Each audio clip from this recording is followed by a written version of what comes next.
Hey everybody, I want to show to you today how Lone Peak has stepped it up, literally. This is the Lone Peak 7, 8, 9, and 9 Plus. I want to show you the main differences between the 9 and 9 Plus, which is not plural, it is singular. Well, I guess it's plural. You have a different sole, V-rim sole, and so it's supposed to last a little bit longer, it's a little stiffer, according to what I could find in research, and you have different color, so I guess two differences. And yeah, it says Plus right here.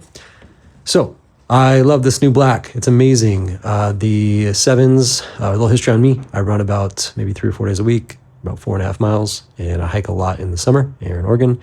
The reason I love Lone Peaks is they just feel like a slipper. They're very comfortable. They slip on and off, no problem. They've got some stretch to them. They're water resistant or proof. I just jumped in the canal yesterday. That's why this one's so clean. This is the 8. I bought these about 2 years ago, I think it was, and they started to fall apart pretty quickly right in here. This is the wrong shoe to show you, but the other shoe fell apart. I got a warranty gift card, so I bought the 8s, and the 8s have not fallen apart. They've been a lot better, but they've been amazing. I do wear them out. These are basically almost done, but I use them for riding bikes, jumping in, like I said, jumping in the canal, anything water related or just messing around. Do I wear these on a daily basis? I'm not looking for any fashion type shoes, obviously, but I do love that I have this now, this just kind of this dark black grayish tone that's just simple, basic. Lone Peak, please make this for every shoe that you make on the future. I love it. It's simple. I can wear this daily and not get funny looks. I mean, I don't care if someone looks at me funny, but yeah, anyway, love this. This is fine too. I would wear this daily, no problem, but I'll probably reserve this one for running, hiking, things like that. So, main differences. This is pretty significant, I think, in my opinion. This right here is just so much more sturdy. I mean, it just feels like, look at that difference right there. You have way more protective, like rubber, plastic, whatever this is. You got more grip kind of in here. Obviously, these are worn down.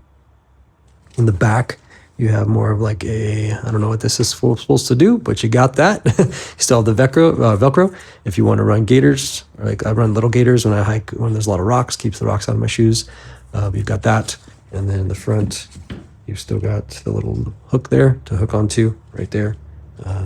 You didn't have that with this. I guess you just went to the shoelace right there. So that's cool. So that's the main difference. What else is the difference between these two? You've got a little more mesh up in here. It feels a little thicker. This material is definitely different. I guess these two are slightly different. I can't really tell what they are, but they're just kind of like this checkered stuff that feels amazing. And I ran 4.5 miles yesterday in these and 4.5 miles today in these, and they're amazing. Obviously, it's just a huge upgrade because of what I was wearing. Let's pull the soles out, see if there's anything different inside. Pretty much the same. You can get rock guards for these. I think I have one floating around, another shoe that I just put in here when I'm running like hiking or something like that, so I get a little more stiffness on the bottom. Obviously, it's a rock guard, it blocks you from rocks. There have been times when I've been running in these and I've stepped on a big rock and kind of felt it through my shoe. Sorry, these here. But yeah, one thing to note, these, I think 8, 7s is when I went from a 6, which I was in 11.5 to 11. So I'm going to measure my foot really fast. I'll be right back and just see what my foot is. Okay, heel to toe, I am 11 inches. So fortunately this doesn't have millimeters on it, so I can't tell you that, but 11 inches from heel to toe. So I guess I wear 11. Is that how that works? I don't know. But anyway, really enjoying these. Just, I couldn't find any research on the difference between the Plus and the 9. I didn't know what the Plus meant. I purchased these through REI on sale with a 20% discount. I think I paid $120. I purchased these from a Portland running store. I can't remember the name of it. I'll put the link in the description just for fun. For $105 on sale. So generally these sit a lot higher. I've never paid full price for these. Obviously I didn't pay for these. I did pay for these, but yeah, never pay full price. Always look for a sale. And yeah, main differences would be those soles are a lot different. Yeah, just little differences there. And they feel the same. I say they do feel the same. They do feel a little wider. I noticed I did cinch up right in here a little more than I would on these, but these are also really worn out. So I don't know. But yeah, I'm enjoying these. I love them. I've been playing around with some Go Rucks and some Topos, but for running and daily use, I'm preferring these. They just feel more like slippers. The Go Rucks have a little more support, and I bought a Topo just for hiking. So real quick, I'm going to grab the boot. I did purchase that this year for hunting season. Okay. I did purchase this year on sale. I want to say for $100 at REI around the holidays. This here is the All Weather 2, and there it is, All Weather 2.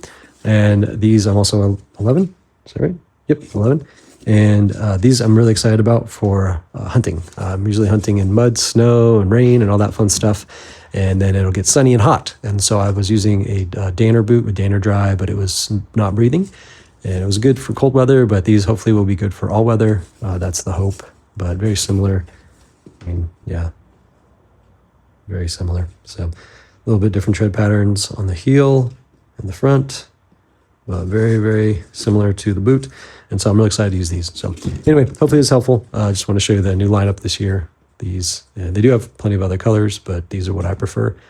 Just very minimal. I like that this isn't just a crazy deep black, because that gets dirty really fast. And again, what I've said here is I can take these, hose them off, put them down the next day. I do live in a dry climate, but they'll get covered in dust and dirty and all that. Like this one here is pretty filthy. And then probably shouldn't be touching the bottom of these shoes because they've been everywhere around the world. But yeah, anyway, love them for that. They're just super durable. And I think Lone Peak has really just stepped it up this iteration and made some differences that are going to outlast the old ones for sure. So yeah, thanks for watching. See ya.